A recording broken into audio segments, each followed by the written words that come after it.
An officer who was captured video repeatedly hitting a woman on the ground this week has been placed temporary assignment pending an internal investigation.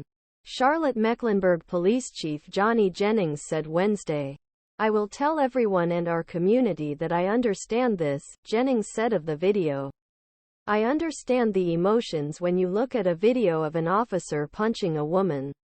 In video posted on social media, the woman is seen on ground as several police officers hold her down, while one of police officers hit the woman repeatedly with his closed fist.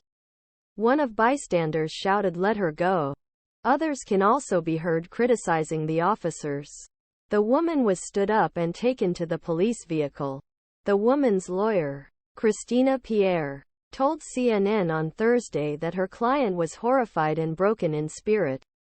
"This is a traumatic experience in a new city with his fiancée." Attorney Lauren Newton said, "We are so grateful that the witnesses came forward."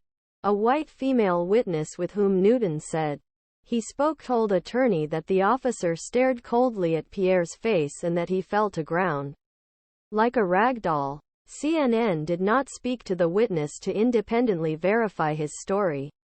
Police said 2 officers on patrol Monday afternoon saw 2 men smoking marijuana at the bus stop.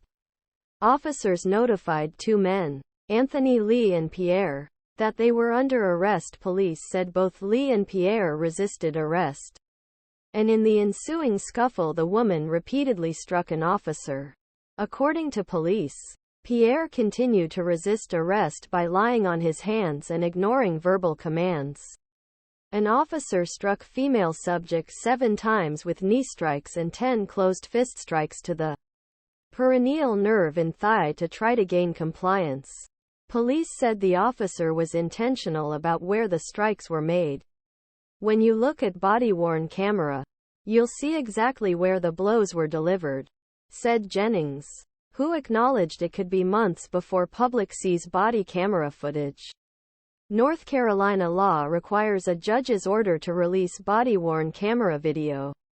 "I think public deserves right to see this video," Jennings said, adding that his department has petitioned court to release video. "What I can tell you is that body-worn camera footage, especially when you're on ground, tells more of the story than footage you see from a distance," Jennings said. Social media this week. Jennings, a 32-year police veteran, said police use of force never looks good for the public. He said it was too early to tell whether the officers would be disciplined.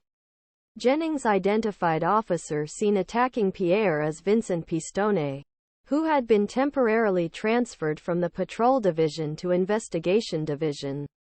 Jennings acknowledged that the bystander video was difficult to watch and said there were lessons we can look at from a policy perspective. From an education perspective, the police chief was also asked about a photograph showing the